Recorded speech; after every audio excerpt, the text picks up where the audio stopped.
এই যে গম্বুজ দেখতে পাচ্ছেন, ওই গম্বুজের নিচেই হলো ইলমের প্রাণ পুরুষ ইমাম বুখারী রাহিমাহুল্লাহর কবর। বিসমিল্লাহির রহমানির রহিম।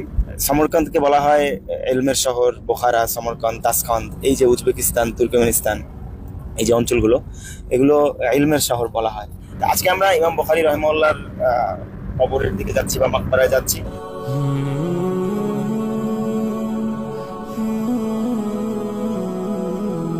আমরা যারা দরসে নিজামিতে বা দারুল উলুম দেওবন্দের সিলসিলায় পড়াশোনা করছি, আমাদের কাছে ইমাম বুখারী রাহিমাহুল্লাহ অত্যন্ত আবেগের জায়গা।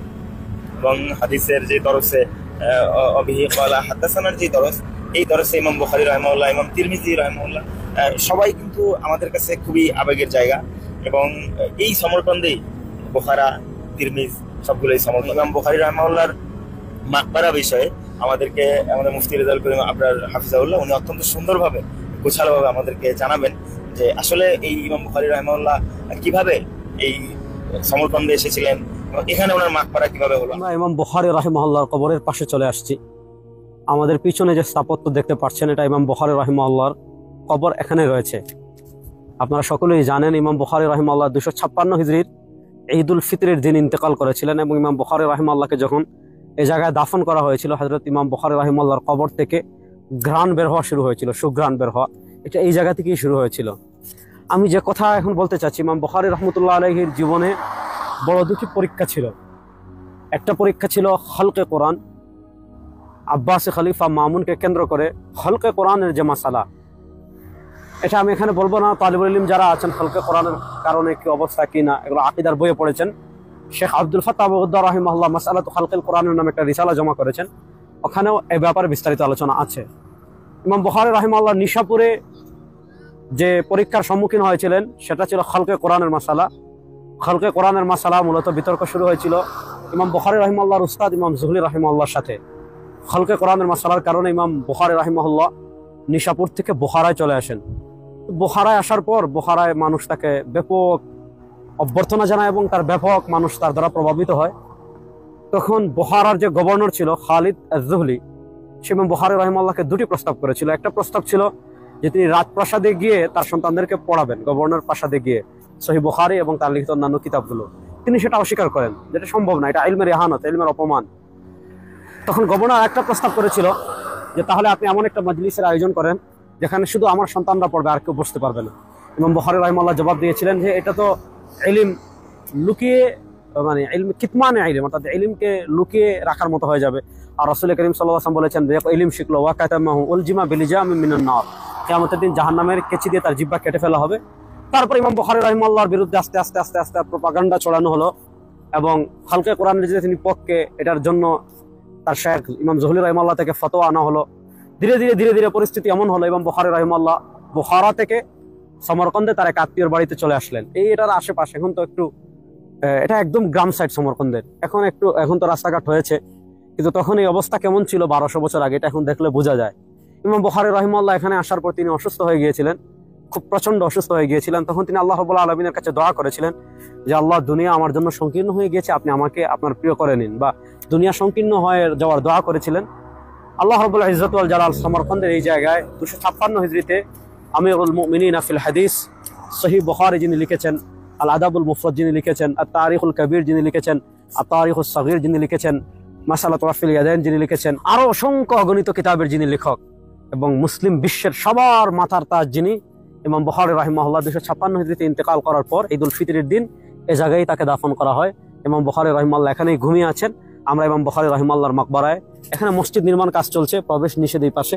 আমরা এই দিক থেকে ইমাম বুখারী রাহিমাহুল্লাহর কবরে ঢোকার চেষ্টা করব এবং তার কবর জিয়ারত করব ইনশাআল্লাহ। আপনারা আমাদের সাথে থাকুন। আমরা ভিতরে প্রবেশ করেছি। যে বিল্ডিংটা আগে দেখিয়েছিলাম আপনাদের, এটা হলো মাকতাবা, বড় মাকতাবা রয়েছে, রিসার্চ সেন্টার। তো এই যে গম্বুজ দেখতে পাচ্ছেন, ওই গম্বুজের নিচেই হলো ইলমের প্রাণ পুরুষ ইমাম বুখারী রাহিমাহুল্লাহর কবর। আর এখানে মসজিদ নির্মাণ করা হচ্ছে। ইমাম বুখারী রাহিমাহুল্লাহর কবরকে নতুন করে মসজিদ, বিশাল মসজিদ করা হচ্ছে, যার কারণে পুরো এলাকায় প্রবেশ নিষেধ, কাউকেই প্রবেশ করতে দিচ্ছে না। তো আমরা যখন পরিচয় দিলাম আমরা বাংলাদেশ থেকে এসেছি এবং হাদিস মুতাখাসসিস বা হাদিস নিয়ে আমরা তাখাসসুস পড়েছি বা হাদিস আমাদের আগ্রহের কেন্দ্রবিন্দু, তখন ওখানের ঊর্ধ্বতন কর্মকর্তার সাথে কথা বলার পর আমাদেরকে ভিতরে প্রবেশ করার অনুমতি দেওয়া হয়েছে। ইমাম বুখারী রহমতুল্লাহ আলাইহি, তাকে নতুন করে কিছু বলার নেই। তিনি 194 হিজরিতে বুখারাতে জন্মগ্রহণ করেছেন আর 256 হিজরিতে সমরকন্দে ইন্তেকাল করেছেন। ইমাম বুখারী রাহিমাহুল্লাহর জীবনের নানা দিক রয়েছে। একটা দিক আমি বলি, ইমাম বুখারী রাহিমাহুল্লাহ ছোটবেলায় অন্ধ হয়ে যাওয়ার উপক্রম ছিল। তার মা তখন খুব দোয়া করেছেন। স্বপ্নের মাধ্যমে তিনি আল্লাহ নবী হযরত ইব্রাহিম আলাইহিস সালামকে দেখেন। ইব্রাহিম আলাইহিস সালামের বারাকাতে হযরত ইমাম বুখারী রাহিমাহুল্লাহ দৃষ্টিশক্তি ফিরে পান। ইমাম বুখারী রাহিমাহুল্লাহ কত বড় মুহাদ্দিস ছিলেন, ইমাম বুখারী রাহিমাহুল্লাহ কত পরিশ্রম করেছেন এতটুকু বোঝার জন্য যে তিনি হাজারের অধিক শায়েখ থেকে হাদিস গ্রহণ করেছেন। ইমাম বুখারী রাহিমাহুল্লাহর জীবনের নানা বাঁক ছিল, খালকে কোরআন মাসালা কেন্দ্রিক। তারপর গভর্নরের যে বাদশার ঘটনা আমি আগে বলেছি। ইমাম বুখারী রাহিমাহুল্লাহ পৃথিবী বিখ্যাত সহিহ বুখারী লেখার কারণে, এছাড়াও তিনি আল আদাবুল মুফরাদ লিখেছেন, এছাড়াও তিনি তারিখুল কবির লিখেছেন, এছাড়াও তিনি তারিখুস সাগীর লিখেছেন, আরো অসংখ্য বই ইমাম বুখারী রাহিমাহুল্লাহ লিখেছেন।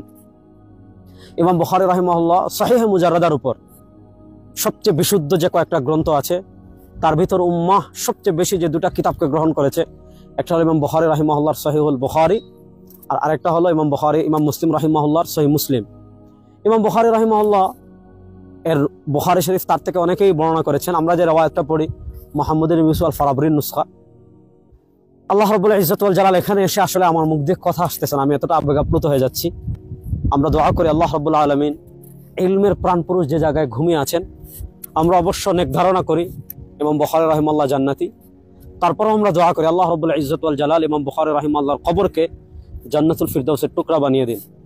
তার ফয়ুজাত এবং বারাকাত থেকে আল্লাহ রাব্বুল ইজ্জত ওয়াল জালাল সারা দুনিয়ার মুসলমানকে উপকৃত হওয়ার তৌফিক দান করেন। আর সবচেয়ে কষ্টের যে কথা, ইমাম বুখারী রাহিমাহুল্লাহর স্মৃতি বিজড়িত সমরকান্দ, যেখানে তিনি ঘুমিয়ে আছেন, ইমাম কুসাম ইবনে আব্বাস, হযরত আব্দুল্লাহ ইবনে আব্বাস রাদিয়াল্লাহু তাআলার ভাই ছিলেন, নবী করিম সাল্লাল্লাহু আলাইহি ওয়াসাল্লামের চাচাতো ভাই হযরত কুসাম ইবনে আব্বাস কানা আশবাহুন নাস বিরাসূলিল্লাহ সাল্লাল্লাহু আলাইহি ওয়াসাল্লাম। নবী করিম সাল্লাল্লাহু আলাইহি ওয়াসাল্লামের সাথে তার অনেক সাদৃশ্য ছিল। তিনি যেই শহরে ঘুমিয়ে আছেন, যেই শহরে আরো অসংখ্য ইমাম আবু মনসুর মাতুরিদি রাহিমাহুল্লাহ, ইমাম আহলিস সুন্নাতি ওয়াল জামাআহ, আহলুস সুন্নাহ ওয়াল জামাআতের ইমাম আবু মনসুর মাতুরিদি রাহিমাহুল্লাহ সহ ইলমের শহর সমরকান্দ, আজকে যে অবস্থা আমরা দেখছি এটা খুবই দুঃখজনক, খুবই কষ্টকর। আমরা দোয়া করি আমাদের হারানো তুর্কিস্তান, আমাদের হারানো সমরকান্দ, ইমাম বুখারী রাহিমাহুল্লাহর স্মৃতি ধন্য সমরকান্দ আবার ইসলামের পথে ফিরে আসুক, আবার সেই পুরানো তার ঐতিহ্য ফিরে পাক। পৃথিবীর মানুষের বানানো তন্ত্রমন্ত্রকে পাহাড় তুলে ফেলে আবার ইসলামের প্রতি সমরকান্দ চলে আসুক। আমার ভাইজান আমাকে বলেছেন যে ইনশাল্লাহ সময় এমন হবে যে সমরকান্দ আবার পৃথিবীতে ইলমের রাজধানী হবে। আমরা এই দোয়া করি।